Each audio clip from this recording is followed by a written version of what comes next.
I'm going to introduce our first reader. Donald J. Bingle is the author or co-author of 5 books and about 50 published short stories in the thriller, horror, science fiction, fantasy, mystery, steampunk, romance, comedy, and memoir genres. His signature dark humor is a hallmark of many of his tales, as is a high body count, even in the comedies. He recently edited an anthology of ghost stories, Familiar Spirits, which includes stories from a number of Waterline readers. His urban fantasy novel with Jean Raby, The Love-Hate Case Files, is currently being included in StoryBundle.com's Monsters Bundle. Is that available on Amazon? Go to StoryBundle.com. Go to StoryBundle.com. Love-Hate is about 2 young lawyers who represent the rights of other than humans in a magic-filled San Francisco. Said New York Times best-selling author Jody Lynn Nye, "You have to enjoy a book where they kill the lawyer and he still defends his undead clients."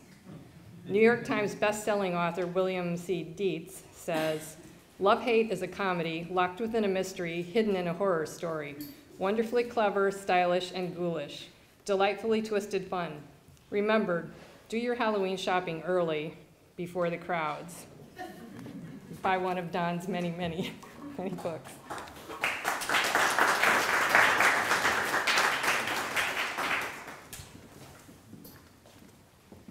Love-Hate is actually available on Amazon too, but it's a better bargain on Story Bundle this week, so you can get it with 5 other books as an ebook.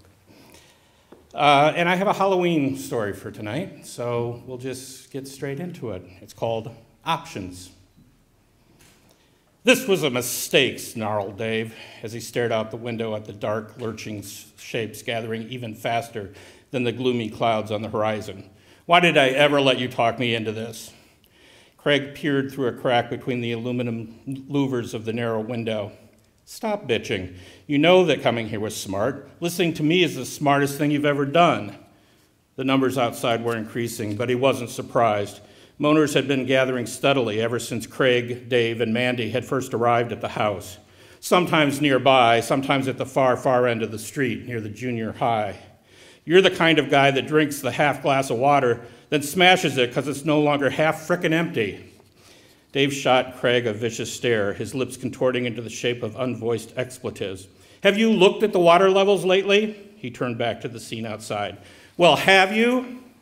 "Mandy's working on the well pump. It might be fixable." He changed his angle and looked down the street the other way, into the feeble rays of the setting sun, murky behind the gray clouds. "Just chill out for now, okay?" Dave abandoned his post and stormed toward Craig. "Chill out? Well, I guess we might all chill out when we freeze to death over the winter. Or haven't you noticed the propane is almost gone too?" He pointed at the floor. This place, this was a mistake. We should have headed for the army base straight away, but no, you insisted that we come here. Brant's place will be safer, you said. Brant's ready for any emergency. I should have never believed you. Then Mandy and I would be safe, not trapped here with you." Craig couldn't stand it any longer. This confrontation had been building for weeks, months. Dave was an ungrateful snot, useless in a fight and panicky at the sign of one. "If it wasn't for me, you and Mandy would be dead, or worse." He gestured around at their location. "I was right. Brant's place is a frickin' fortress. He built it for just this kind of thing. Most of his friends laughed at him when he did, but not me. No, I asked for an extra set of keys so I could take care of the place during all of his business trips. If I hadn't done that, we wouldn't have been able to get in here. We would have been stuck outside with them." As the sun set, the gathering throng began its nightly wail, the moans and screams and shrieks mixing in an oddly harmonic thrum that somehow managed to pass through the bulletproof glass and reinforced concrete walls to permeate their souls. Craig hated that sound. He saw Dave quiver as it rose up. Dave's contorted face froze, then melted into a mask of depression and resignation. "We'd be at the army base." Craig shook his head. "No, we wouldn't. You heard the last reports on the radio. The interstate was a charnel house, an undead killing field." He huffed out of breath. "We don't know that the base even held against the initial assault, and if it did, whether it maintained against the increasing numbers." He looked around the house. This place was safer. Propane to heat and cook, well and septic, 2 generators, stockpiled food, hydroponic garden, reinforced doors and windows. Everything Brant needed to survive the zombie apocalypse. Dave shook his head, except he didn't. He didn't what? He didn't survive the zombie apocalypse. He never showed up after the outbreak started, never made it to the safety of his own private castle. Maybe he was out of town. Maybe he's safe somewhere. Craig shrugged. Who cares? It just means more supplies for us. Dave's brow furrowed. You don't get it, do you? That's the problem. We stayed holed up here too long. That's the thing with zombies. The longer you wait, the more there are. It's been 8 months since the outbreak, and we're just sitting here. Safe and sound, replied Craig. We're sitting here safe and sound. He stared off at the far wall, no longer willing to meet Dave's gaze, Dave's logic. Brant's preparedness saved us all. It was the right decision. Mandy wandered into the room, a pipe wrench in her hand and a tool belt on her hips. Electrical unit for the pump is fried. How can that be? Demanded Dave. Those things usually last 20, 30 years, don't they? Craig saw Mandy's roll her eyes. He knew that her budding romance with Dave had decayed as quickly as the body parts left in the streets during the first weeks of the zombie uprising. Odd parts had putrefied back then when fresh meat was easy to come by and leftovers had time to rot. Now there were too many zombies and not enough flesh left to be eaten. Now victims were gnawed to the cracked bone and the marrow sucked out by the ravening mobs of moaners. Don't think anyone's going to honor the warranty, snipped Mandy. Besides, I think the fluctuating low voltage from the generator burned it out before its time. Not covered. That's it then, murmured Dave. We'd die of frickin' thirst. He stared at Craig and narrowed his eyes. I'm not drinking my pee, understood? Jesus, Dave, replied Craig. Don't get so dramatic. I'm not drinking your pee either, okay? He gestured toward the pantry. Most of the food is freeze-dried, but there's still some canned goods. You know, peas and corn and stuff packed in water. Besides, the rain barrels should pick up more now than they did over the summer, at least until things freeze during the winter. You mean when we freeze? Mandy interrupted. Maybe not. They both turned to look at her. You ever look at under the tarp in the garage and check out Brant's wheels? Craig shook his head. Nah, the Beamer wasn't in its usual parking spot when we pulled up in my Camry.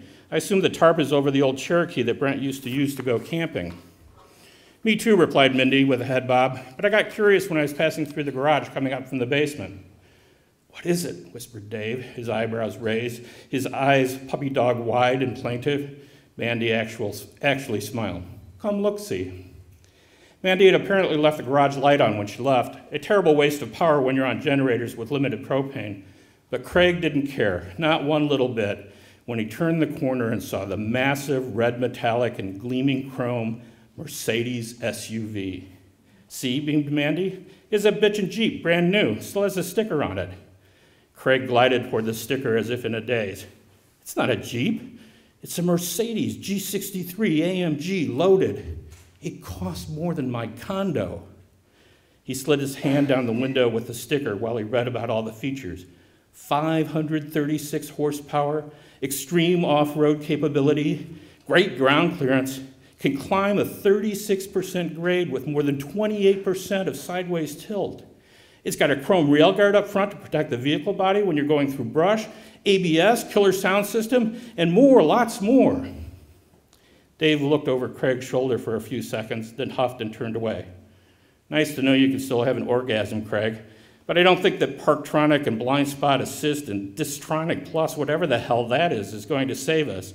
Unless it magically produces water, all it's good for is a source of carbon monoxide when we find the thirst and the cold to be unbearable. We can all commit suicide in comfy leather seats listening to killer tunes. He paused for a moment and his voice became less sarcastic and more wistful. Drifting to sleep seems preferable to freezing or getting torn to shreds. Mandy, still at the entrance to the garage, threw up her arms. You don't get it, do you, Dave? She turned to Craig. Explain it to him. My ex-boyfriend is not only a whiner, he's an idiot. Dave started. Ex-boyfriend? Craig cut him off. Duh. But not now. Jesus, please let's not get into that. Not now. Let's stick to the subject. Survival. We never would have gotten anywhere safe in my old Camry, not anywhere but here. It's light and low and not built for anything but streets and highways, but this, he walked around the vehicle as he spoke, not looking at the others, but only at his salvation. This is different. Brent was more prepared than we knew. He was not only prepared to stay, he was prepared to leave. With this, we can leave the road if it becomes impassable. We can mow down the zombies if they stand in our way. We can push through a roadblock or a barrier or go around and down into a ditch and back up and out. This can take us to safety, if there's any to be found.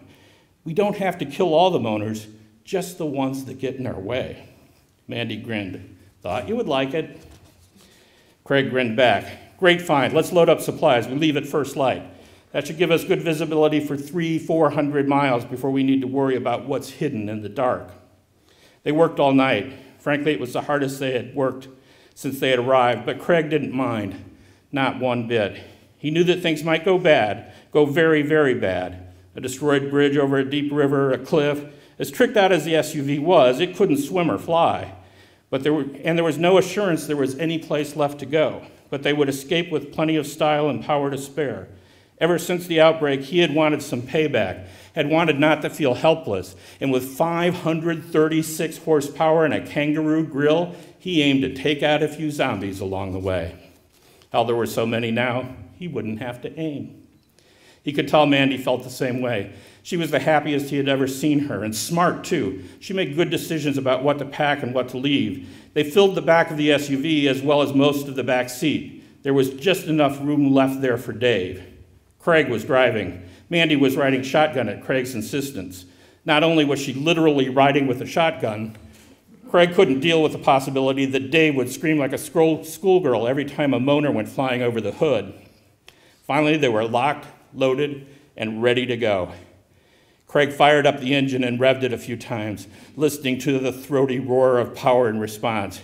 He elected four-wheel drive to start. He could always switch it off if unneeded once they got to speed. Then thumbed the fob to open the garage door, flipped on the headlights high beam, even though they probably weren't necessary in the dawn's early light, paddled the transmission to drive, and punched down on the accelerator. He was pressed back against the cushy leather seat back as the car rocketed into the morning, down the straight driveway, and with a quick jerk of the wheel onto the street.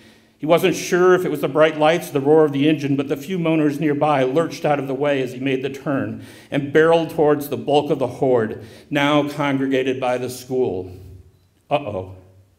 As he straightened the car out and picked up speed, more moaners scattered, some of them so intent on gnawing on pale white bones as they shuffled forward that they barely made it out of the way. But that's not what concerned Craig. There were plenty of zombies to kill. He didn't care which ones he hit. No, the concerning thing was a stuttering in the speed of the SUV as they pushed on. He felt his back jerked forward and then just slightly, then slammed back again, then jerked forward in a brief burst of staccato, deceleration, and acceleration. Dave apparently noticed too.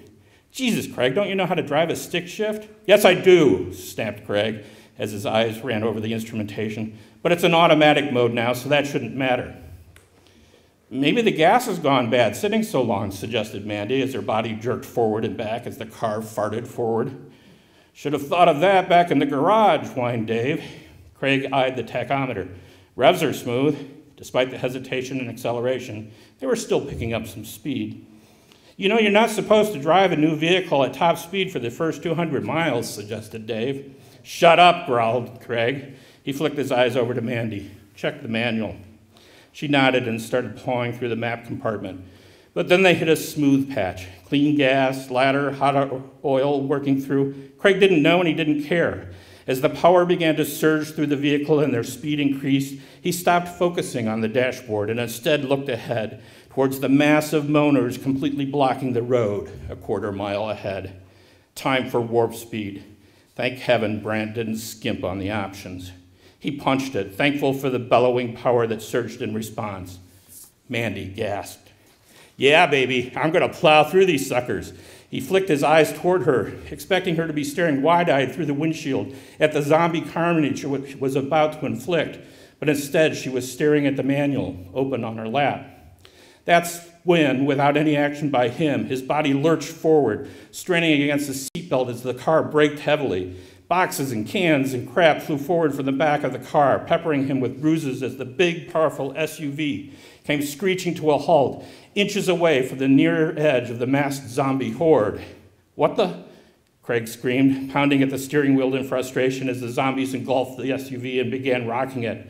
Dead flesh pressed against the windows, and an unholy stench began to filter in, despite the top-end climate control. He felt Mandy's hand on his arm and looked over at her, her face terrified, tears streaming from her eyes. "I found out what Distronic Plus means," she said, looking down at the manual. "Who the hell cares?" shouted Craig. "You don't understand. It slows you down. It stops you if you're about to hit anything, anyone. It's a collision avoidance system. State of the art." The moaners were rhythmically jostling the big SUV back and forth now. Left, right, left, right. Bits of dead flesh and ooze flew up as dead heads and hands pounded on the glass. "Damn, Brandt," growled. Craig growled as Dave started bawling in the back seat. Always had to have every single option. Mandy laughed maniacally, pointing at the print. "It comes standard." A superpowered SUV with frickin' collision avoidance. What kind of lame-ass vehicle was that for a zombie apocalypse? The moaners pushed again, and the shotgun Mandy had tucked next to her started to fall to the floor as the SUV wavered, then whomped back from 2 wheels to 4 after the push. But Craig managed to snag the gun with a quick grab. The no-brainers would tip them over in a few moments. All this luxury, but there was only one option left. 2 shells loaded. The rest had fallen to the floor out of reach. First Mandy, then himself. Dave was on his own. Nobody likes a whiner, except maybe a moaner.